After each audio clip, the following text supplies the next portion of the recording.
La siguiente es una producción de 360podcast.sv. Diana Verónica y Tony presentan a nuestros invitados de la mañana.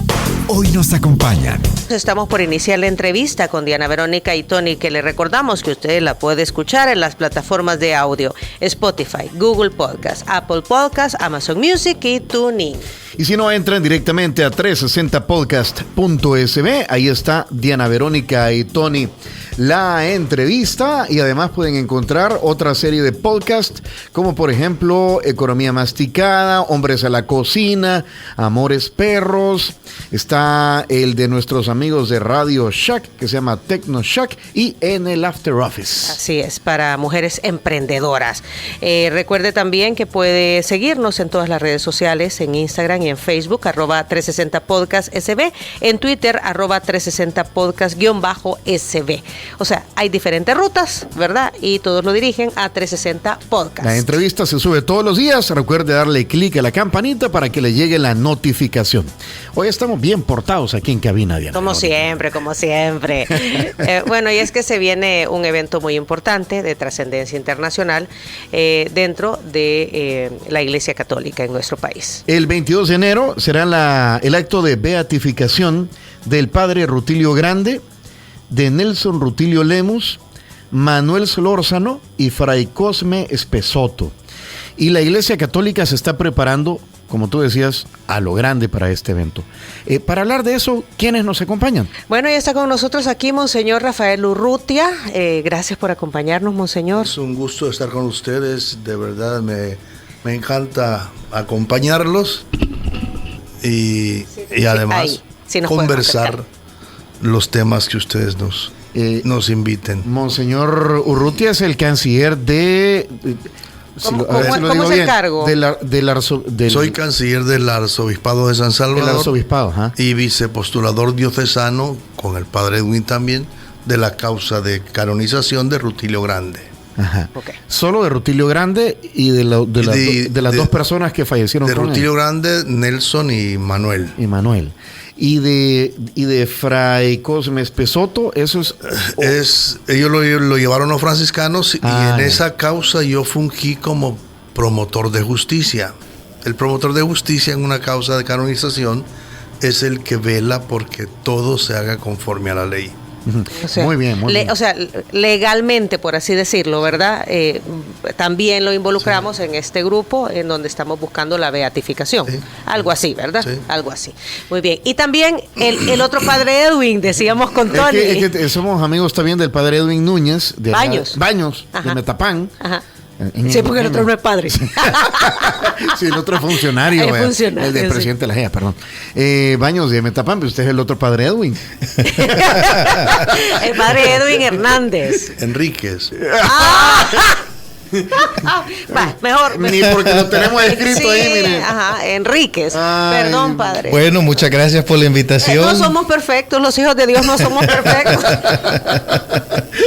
Y es un gusto estar de este lado de la radio, porque otras veces uno los escucha en el carro, pero hoy venir a los micrófonos es una alegría y hablar pues también de nuestra fe, de nuestros santos. ¿Qué significa, Monseñor Urrutia, este acto de beatificación?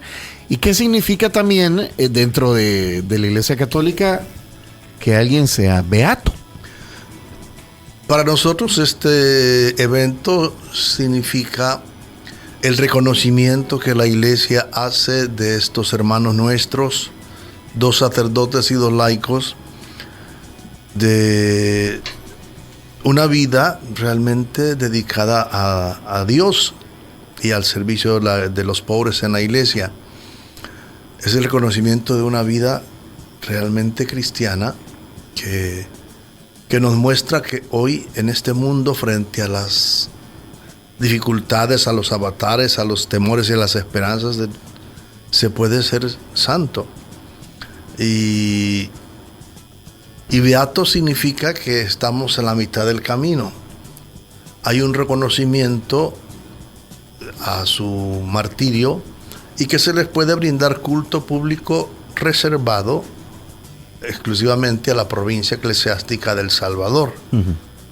Pero ahora, por la globalización de los medios, la tecnología, lo conocen en todo el mundo, y pues el culto también te le brinda en otras partes, y la iglesia entiende eso, pero jurídicamente es así.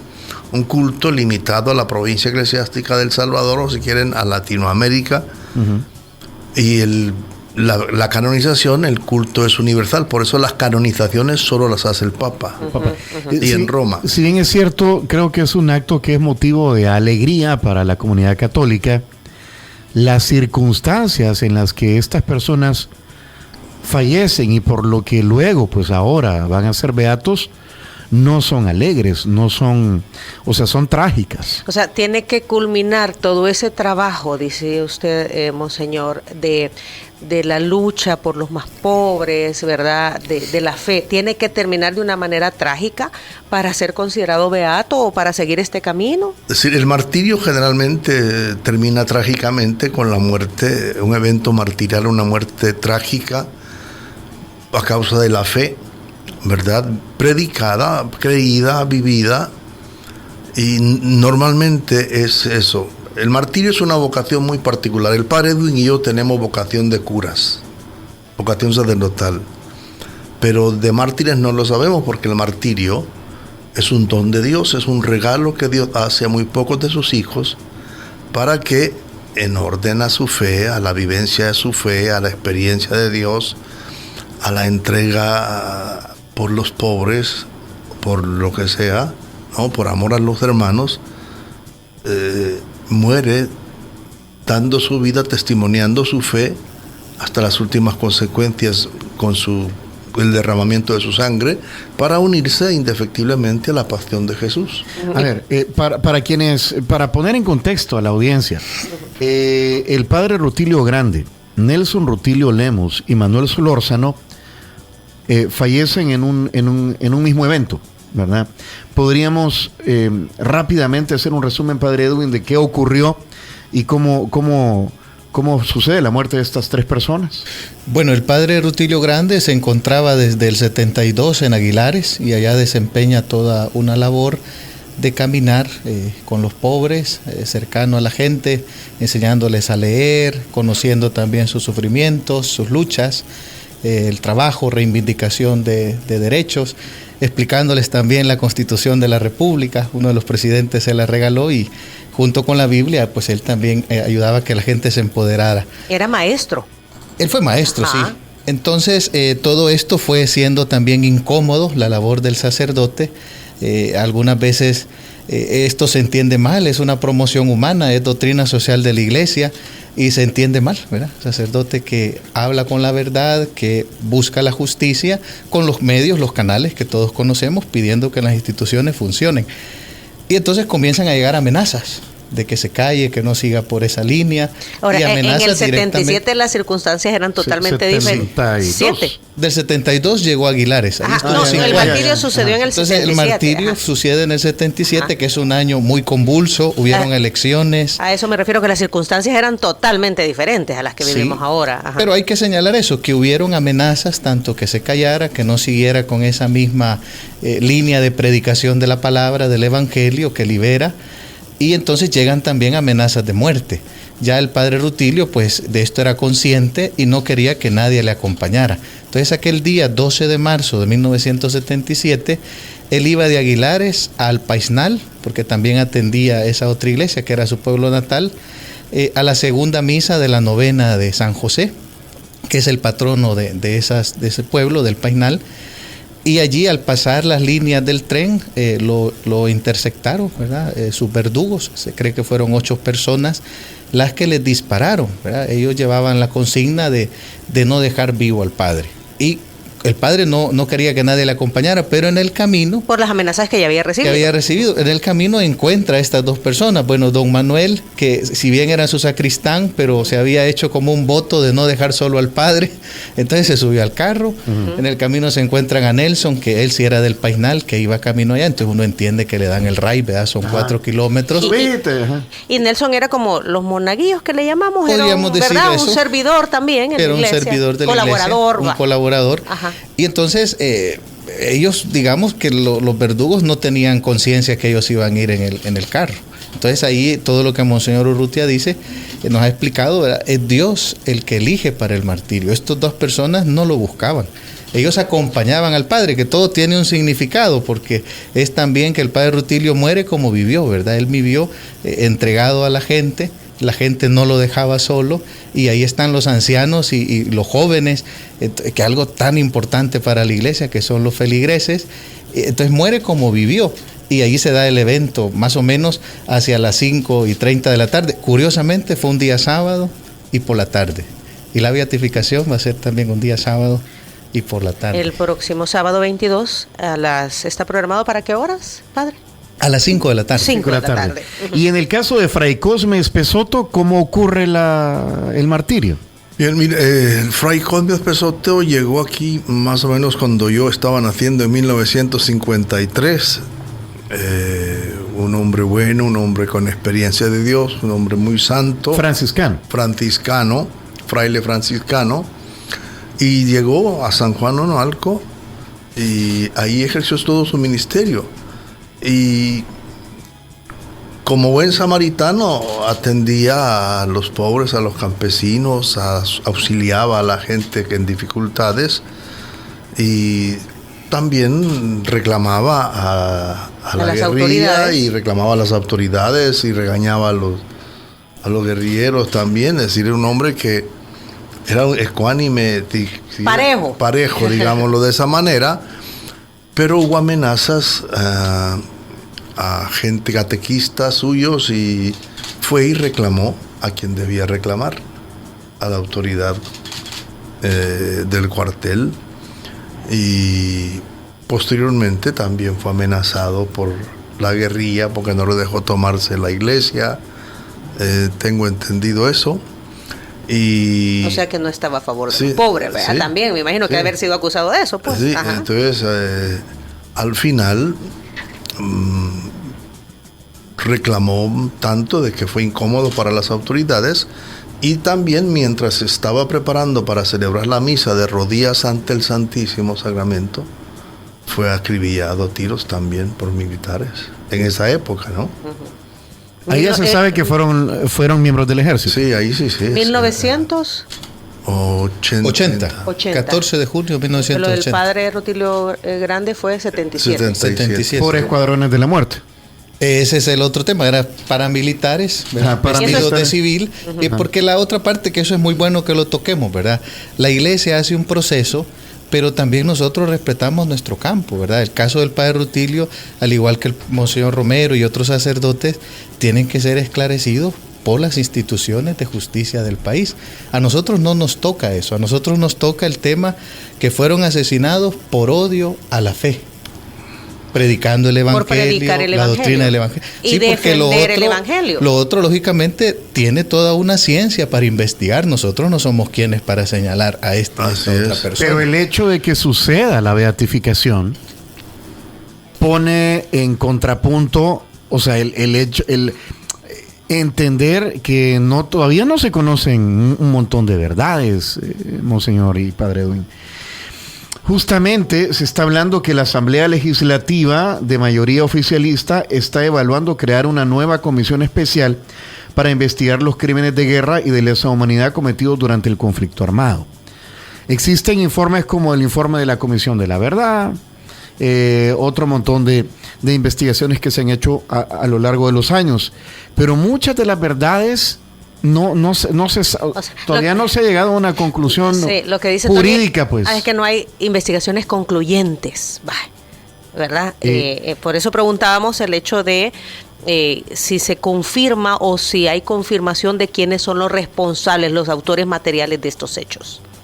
Miren, bueno, en principio a nosotros en el campo de la jurisprudencia canónica para estas causas de canonización, quién lo mata, quién es el verdugo, no es que nos corresponde a nosotros, sino la causa, el por qué, la causa por la que los asesinan, por la que los martirizan. Eso es lo que nos interesa. Ahora, le corresponde a las autoridades correspondientes, como decía el padre Edwin, hacer estas investigaciones. Y nosotros respetamos esto, ¿no? Pero también, por ejemplo, en nuestra práctica jurídica, no podemos usar como testimonio para un proceso judicial la causa de canonización. Sí, porque es una materia reservada de la Iglesia, y durante 50 años no la podemos tocar para estas cosas, ¿no? Entonces, tiene que ser las instituciones el procedimiento jurídico normal que deben seguir, ¿no? Esto es independiente, es lo que usted dice. Ustedes lo que defienden ante el Papa, ¿verdad? Es el por qué los matan. Por qué los fueron La asesinados, causa. ¿no? Exacto. Y entonces, esto es como lo de Monseñor Romero. Bueno, San Óscar Arnulfo Romero, por la defensa de la fe. El tema es por odio a la fe. Por odio a la fe. Que fueron asesinados por odio a la fe. Entonces tiene que comprobarse cómo estas personas vivieron su fe, ¿verdad? Cómo vivieron la caridad, cómo vivieron el perdón, cómo renunciaron y se entregaron a los demás, cómo predicaban el evangelio. Entonces eso va consistiendo la causa en escuchar a la gente, el testimonio. Mira el padre Rutilio qué hacía y cómo eran las misas, ¿verdad? Y de qué predicaba. Entonces todo eso es lo que vamos nosotros recogiendo. Padre Edwin, pero al final, o sea, y ya entendemos que una cosa es la investigación jurídica, o sea, la verdad jurídica. Pero al final los mataron porque decían la verdad o porque eran incómodos con lo que decían para otras personas. Es que ese es el tema de los momentos de pasión, digámoslo así, o de exacerbar otros sentimientos, ¿verdad? Que son cosas que también vemos en las redes sociales, ¿verdad? O sea, ¿cómo traemos a la actualidad? Porque el evento va a ser ahorita, hoy, la próxima semana. ¿Cómo traemos a nuestra realidad el hecho de ser valiente, de estar al lado de los desposeídos, de defender los derechos de los demás? O de defender el deber ser de las cosas. De decir la verdad y que eso incomoda al poder. Bueno, en primer lugar, el cristiano no tiene enemigos. Eso lo decía el padre Rutilio Grande y también Monseñor Romero, ¿verdad? Él utilizaba, el padre Rutilio, el Génesis, Caín y Abel. Y entonces él veía en Caín al que se porta mal, pero que también es mi hermano. Entonces hay que decirle la verdad y mantenerse firme. Pero no es de que yo voy a él, ¿verdad?, con un arma o voy con una especie de violencia para hacer lo que se porte bien, ¿no? El cristiano lo que tiene es la verdad que le asiste, ¿verdad? Y entonces ahí es donde viene el tema, porque como todos tenemos una conciencia, un sentido ético, y el estar insistiendo sobre un tema vuelve incómoda a una persona, porque muchas veces lo que se quiere es silenciarlo, opacarlo o quitarlo, ¿verdad? Pero cuando se hace el asunto ya público y la gente también con su sentido común discierne quién tiene la razón, ese es el punto. Entonces, pero no es que el cristiano diga, este grupo son mis enemigos. No, también son mis hermanos, para ellos también está la llamada de la conversión. Y ahí pues lo que conocemos del padre Rutilio, ¿verdad? Su enseñanza, un padre común tenemos. Entonces tiene que haber una mesa común donde nos sentemos todos, donde haya un mantel, una comida y una silla para todos, y ahí se sienten pobres, se sienten ricos, personas que saben leer, que no saben leer, el enfermo. Esa es la visión del cristiano, ¿verdad? Una manera de ayudarnos. Y tanto cuando denuncia una injusticia o habla con la verdad, él no quiere caerle mal a nadie, al contrario, quiere ser ese profeta que anuncia salvación, pero denuncia también el pecado o advierte dónde está el mal. Entonces, claro, ¿cómo lo va a recibir el que está en las cosas malas? Este no está de acuerdo conmigo, este me está impidiendo mis planes.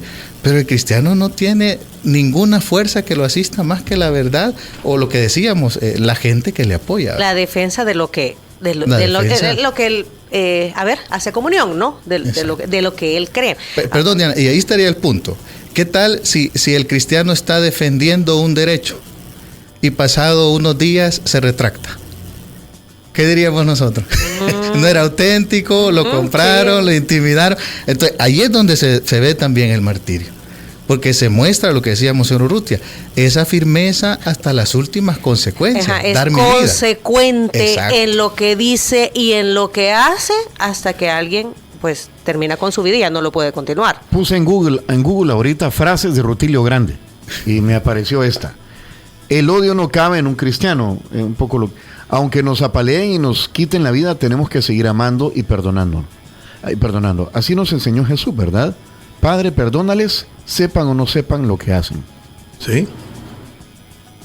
¿Qué otras frases podemos sacar o qué otras enseñanzas de Rutilio Grande? Porque me gustaría contextualizar todavía más a la audiencia del por qué y lo que va a ocurrir la próxima semana. Mira, para mí de las cosas más importantes en Rutilio es cómo ayuda él a comprender diciendo a la gente la tierra es de todos. La tierra es de todos, especialmente el que la trabaja. Y se trabaja para el bien de todos. Pero esto nunca lo entendieron y nunca lo vamos a seguir entendiendo, que la tierra es de todos. Miren el planeta como está, que es de todos, pero cada uno obra en el planeta queriendo sacar los beneficios que quiere sacarle, ¿no? Pero nos lo estamos terminando. Y entonces eso, la tierra es del campesino que la trabaja. Pues sí, es un decir que brota del corazón, aunque efectivamente en la práctica era del terrateniente. O sea, la propiedad es de otro. Sí. ¿Verdad? Y uno ahí lo miraba, pero ellos lo vivían esto, ¿no? Y eso de trabajar la tierra con amor, y aunque no sea tuya. Hay una enseñanza también para dignificar a la mujer. En esas fechas, entre el 75-76, Miss Universo El Salvador. Y entonces todo lo que ahí se premia, ¿verdad? Porque hay unos cánones de belleza y todo. Claro. Entonces el padre Rutilio ya tenía la fiesta del maíz, que en la línea que dice Monseñor Urrutia, en esas tierras pues se produce la caña, pero también el maíz y es nuestro alimento básico. Entonces él ideó aquello de premiar a la mujer servidora. Entonces no era tanto el canon de Miss Universo, que podría ser de belleza física, medidas y todas estas otras cosas, sino aquella mujer que es la que está pendiente de los demás y que también tiene una actividad que se olvida de sí misma. Y entonces las diferentes comunidades eran las que iban a presentar esa mujer que era ejemplo de servicio, de atender a los demás. Como de esas mujeres líderes en su comunidad. Podríamos ¿verdad? decir, ¿verdad? Pero alguien también que se pone a cuidar, compartir la comida, se levanta temprano, pendiente de los demás. Entonces, claro, eso era una manera también de decir, esta es la verdadera belleza de una mujer, ¿verdad? Que cuida a los demás, que da su vida por los demás. Como Monseñor Romero también, ese es el ejemplo que pone de mártir y que el Papa Francisco lo citó en el 2015, en enero, ¿verdad? Que mártir es el que da la vida, y dice Monseñor Romero, si eso es lo que hace una mamá, que está dispuesta a sacrificar su propia comida para dársela a su hijo, o a pedirle a Dios, Señor, me enferme yo, pero no mi hijo. Entonces, el ejemplo de una mujer en la enseñanza de los mártires es muy grande también en el padre Rutilio. Ha cambiado, y esto cómo ha cambiado después de 30, 40 años, ¿ha cambiado o no ha cambiado? Porque entre el padre Espesoto y el padre Rutilio Grande, pues sí, defendían el deber ser de las cosas, defendían la verdad, pero más allá es, a ver, compartir, ayudarle a la gente a pensar. Ya decía usted, padre Edwin, compartía la Constitución de la República, ¿verdad? Y pues sí, una población educada o alguien que tiene conocimiento puede defender también sus derechos y conocer sus comenzar deberes. A exigir, pero si aquí tengo derecho. Y eso lo aprendieron los campesinos en Aguilares y el Painal, porque él daba clases de constitución política a los campesinos. Y decía, aquí están sus derechos y esto hay que reclamar también. Entonces ellos aprendieron que en la palabra de la tierra la creó Dios y la creó para todos, y eso también causó malestar. Y sigue causando, monseñor. Por supuesto, sigue causando malestar, ¿no? Claro, si uno mira desde allá para acá, por ejemplo, el 16 de enero van a hacer, supuestamente, o se celebran los acuerdos de paz y las otras las víctimas, ¿no? la realidad es que cambiaron protagonistas, cambiaron gobernantes, pero en el fondo las realidades transitorias siguieron siendo... Sí, las causas de los problemas que llevaron a una guerra... Siguieron subsistiendo, ahí estuvieron presentes. Que las hemos vivido, las hemos experimentado, y que pues la gente lo sabe, y la gente ha ido viviendo esto con tristeza, pero también da tristeza pensar de que la gente pues simplemente se quiera olvidar de lo que vivimos. Los que vivimos esos momentos difíciles, ciertamente entendemos lo que está pasando hoy, porque quisimos una vida mejor para el pueblo de Dios, para el pueblo salvadoreño. Quisimos una salud distinta para el pueblo, quisimos una educación diferente. Y entonces, al final, se llevó a esto. O sea, pasaron 30 años y no pasó lo que tenía que pasar, monseñor. No pasó lo que tenía que pasar. Uh-huh. O sea, las causas siguieron existiendo ahí. Ahora hubo un cambio sin revoluciones, sin guerras y todo. Entonces, ahora la guerra se trasladó a las redes. Porque las redes son violentas. ¿Sí? Y si yo hablo, otro va a responder. Es que eso es así. Otro va a responder. Y responden lo que quieren responder y lo que te quieren decir, ¿no? Entonces, pero siempre el sueño de estos mártires fue una sociedad justa, fraterna, solidaria, donde todos puedan tener derecho a la educación, a la vida, derecho a la salud, derecho al trabajo, ¿no? Okay. Se viene este acto de beatificación, y volviendo al acto en sí, ¿cómo lo deberíamos de entender? Es un acto protocolario, pero debe llevar un mensaje. Escuchándolos a los dos, con mucho simbolismo. Ajá, ¿verdad? Escuchándolos a los dos, en realidad, ¿qué es lo que busca la Iglesia Católica al final del día con actos como estos, con beatificar a mártires? Es decir, la beatificación no tiene como finalidad la Iglesia misma como institución, sino los fieles. La beatificación es presentar a los fieles modelos nuevos de santidad, modelos nuevos de santificación. De esta manera, dando la vida por los demás, se puede ser santo. Porque uno muy a menudo piensa que para ser santo hay que encerrarse y ser rezador, ¿no? ¿Bien? Sino ser santos es dar la vida por los demás al estilo de Jesús. Al estilo de Jesús. Y claro, nosotros los martirios, el martirio lo seguimos pensando en circo romano, los cristianos devorados porque algunos por pensarán, los tigres. pues hay que seguir sufriendo pues para ser santo. Es que, monseñor, todos nos queremos ir al cielo, pero nadie nos queremos morir, pues. Pues sí. Es que eso es cierto, ¿no? Sí, así eso sí es. Entonces, porque tenemos miedo de irnos para el otro lado. Al chimbolero. Sí. Entonces, si el pasaje fuera directo, fuera diferente. Esa es una frase. Todos nos queremos ir al cielo, pero nadie se quiere morir. Y el martirio menos. Así es. Yo escribí hace poco un pequeño artículo, decía... Cuando yo entré al seminario, por ejemplo, nos hacían leer la vida de los santos, los padres jesuitas. Entonces, claro que mis preferidos San Francisco, San Ignacio de Loyola, San Bernardo de Claraval, Santa Teresa, San Esteban, el protomártir de los 100 de los apóstoles, pues iba, San Lorenzo, que murió asado en una parrilla, ¿verdad? Y yo decía, no, es que tampoco me quiero morir así yo en una parrilla. Estoy en esto, pero tampoco. Entonces, claro, te ilusionaba San Francisco de Asís, San Ignacio de Loyola. Pues sí. ¿Verdad? Eso. Más suavecito, dijo usted.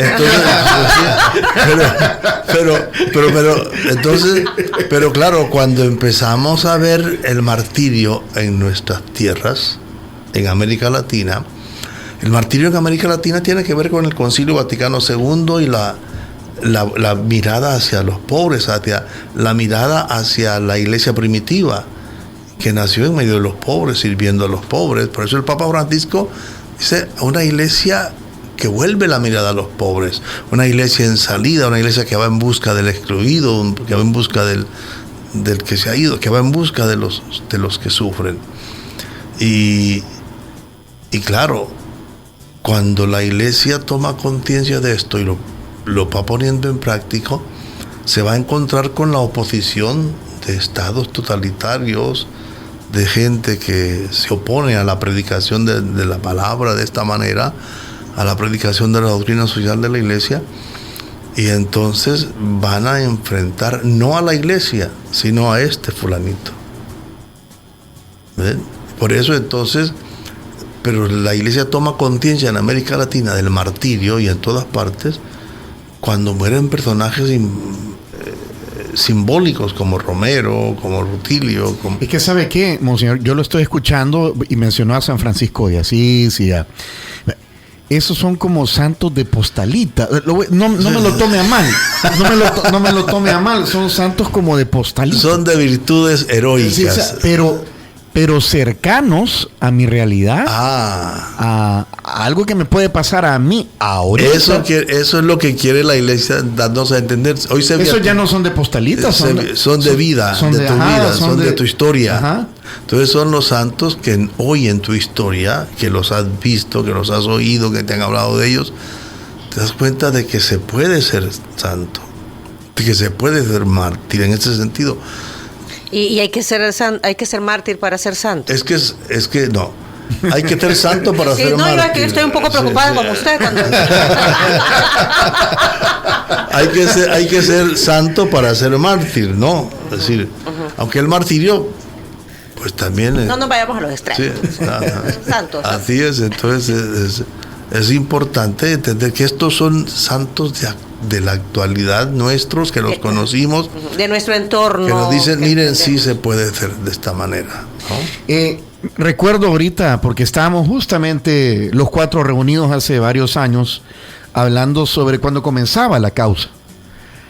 Y recuerdo que dijeron que Rutilio Grande era tan chero de Monseñor Romero, que su asesinato es lo que a él le detona y decir, no, esto ya no. Esto ya aquí ya no. Yo ayer decía a una entrevista de Roma que ellos se conocieron allá por los años que 76, 77, cuando Monseñor Romero vino para San Salvador como secretario general de la conferencia episcopal. 60. Secretario ejecutivo. Se conocieron y se hicieron muy amigos. Hicieron clic. Sí, porque dos hombres campesinos, humildes, sencillos, introvertidos, tímidos, a quienes los unió la fe y el evangelio. Si ellos de entrada se hubieran querido unir por ideales de cuestionar a la realidad social, se habrían separado. Porque Monseñor Romero en este momento, aunque amaba a los pobres y los servía caritativamente con todo el amor y con toda la entrega, pero nunca se iba a preguntar sobre las causas de la pobreza, de la injusticia, del sufrimiento. Rutilio y él sí lo hacía, pero el diálogo entre ellos no nació ahí, nació en la fe, en el evangelio.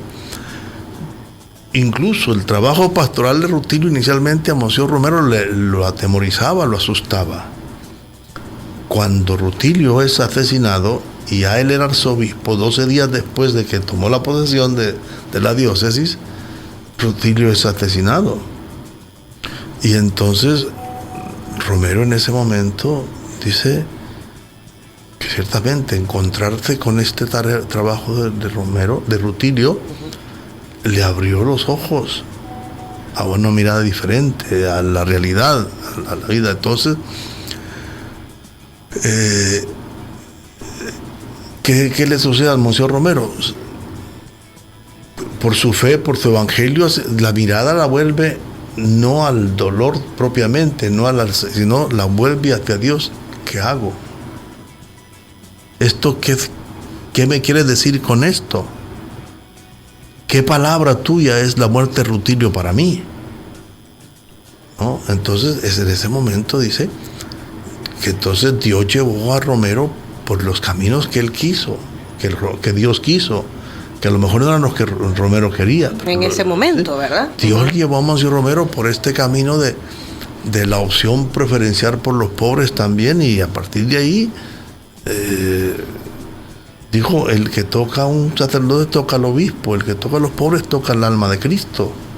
Y entonces se deja ir con la fuerza del Espíritu por ahí. Porque aquí hay una pregunta interesante, me parece, Tony. Dice Rafael Arteaga, a través de la transmisión de Facebook Live, un saludo. Allá nos están viendo, por ahí está la camarita, un saludo para todos, para toda la feligresía. Porque, bueno, hablamos aquí de la beatificación, santificación de Monseñor Romero, ahora estamos hablando de Rutilio Grande, de Fray Espesoto. ¿Por qué son los sacerdotes inclinados a la izquierda beatifican o canonizan? Y ese es otro concepto que también hay que ponerlo en su verdadera dimensión. O sea, aquí el religioso que defiende los intereses o las necesidades de los menos privilegiados, es de izquierda. Así es catalogado. Yo no sé si era más un tema de la doctrina social de la Iglesia. O si tiene que... Es decir, eso es lo que interpretamos nosotros, o canonizan a los... Es que nosotros no somos de izquierda ni de derecha, somos para el pueblo, sea de izquierda, sea de derecha. Lo que pasa es que normalmente ¿en qué lado están los que sufren? ¿En qué lado están los más necesitados? ¿En qué lado están los marginados? Entre los pobres, ¿no? Claro. Hay otro montón de sacerdotes buenos y santos, indudablemente. Hay un montón que pueden vivir una vida santa. Vivir una vida santa, ¿no? Vivir una vida santa. Pero este martirio va en la línea del pensar y sentir de la Iglesia de todos los tiempos. La Iglesia nació con los mártires, es decir, la funda Jesucristo, pero la Iglesia desde su inicio, desde su fundación, veneró a los mártires porque fue la primera experiencia que tuvieron, el martirio. Entonces trasladaban los restos de sus mártires a donde tenían que huir y se encomendaban a ellos, ¿no? A los mártires.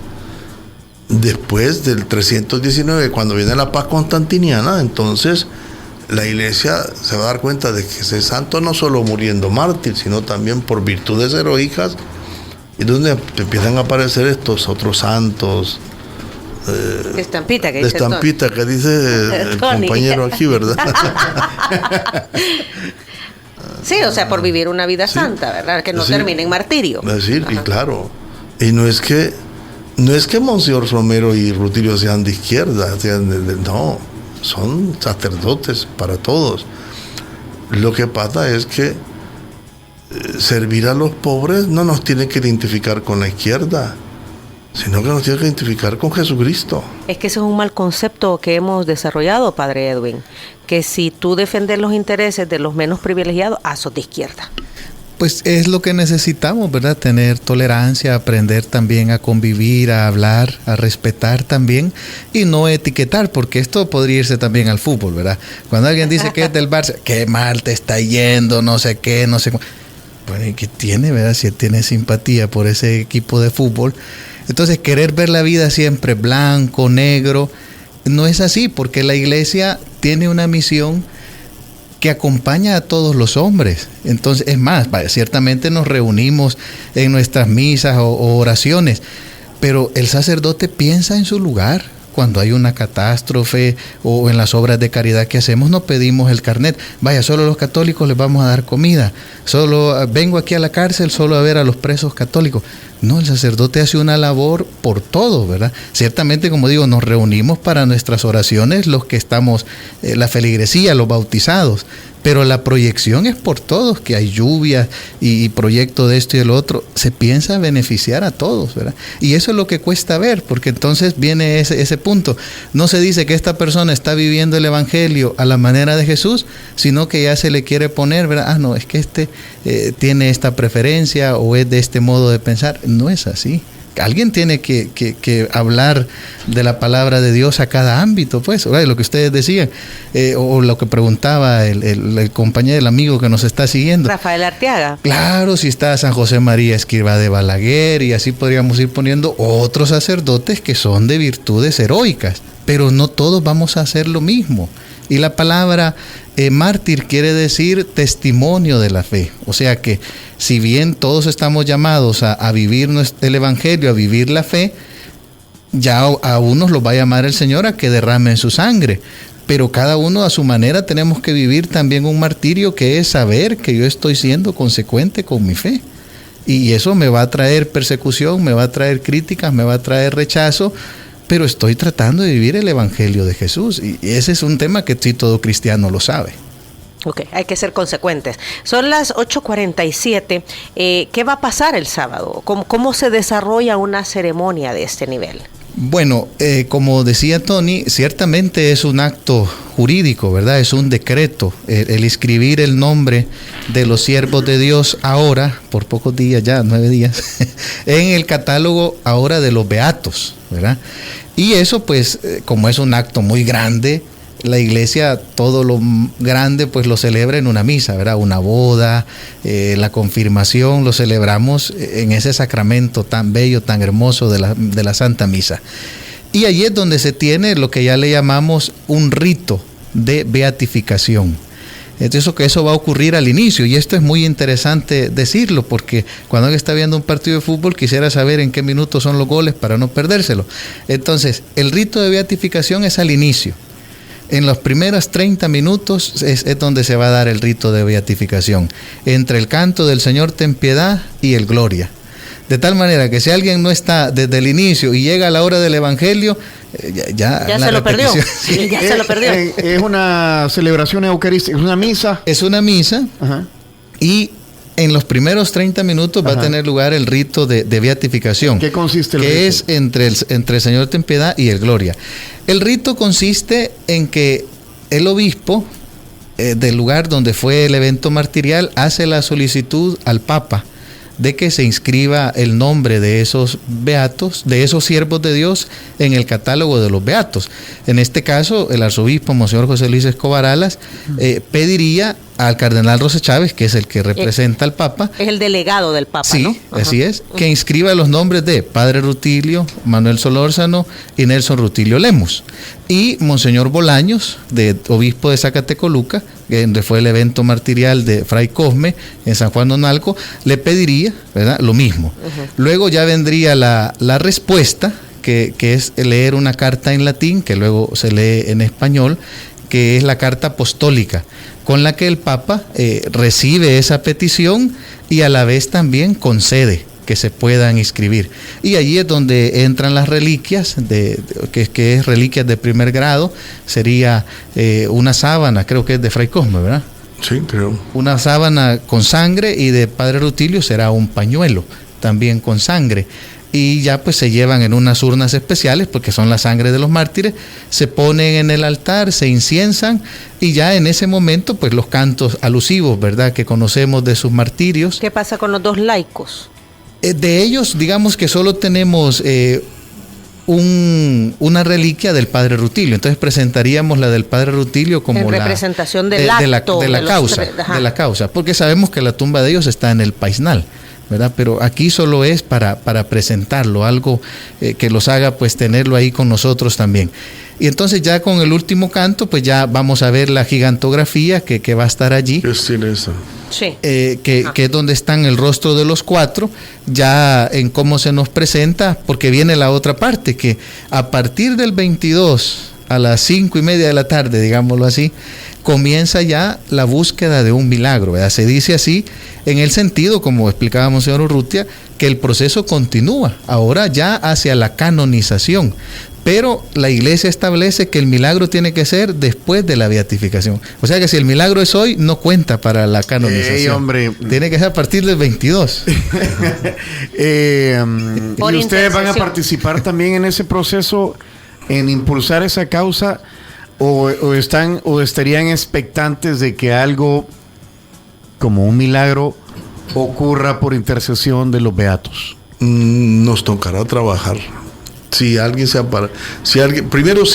aparece un milagro, entonces nosotros tenemos que estudiarlo y enviarlo. Aquí, por ejemplo, estudiarlo, enviarlo a unos médicos, por ejemplo, si fuera de salud, enviarlo a los médicos para que ellos den una opinión si en ese caso hay alguna intervención extraordinaria o eso se pudo haber curado por aguas tibias. Tipo la COVID, monseñor, que no sabemos. Sí. Entonces, ver.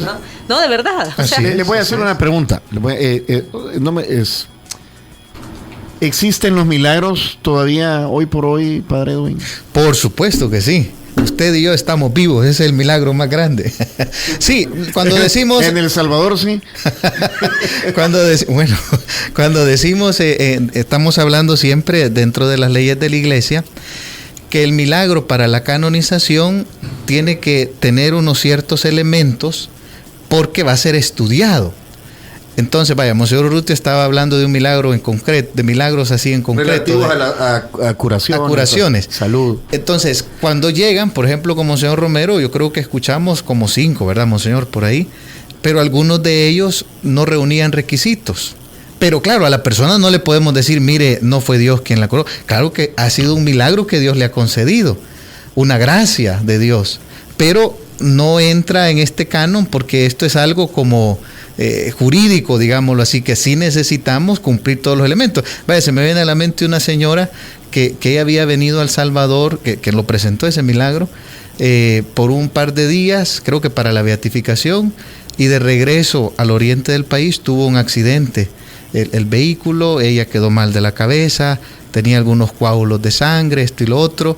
En su momento los médicos dijeron que aquello pues era peligro de muerte, un coágulo de sangre en la cabeza.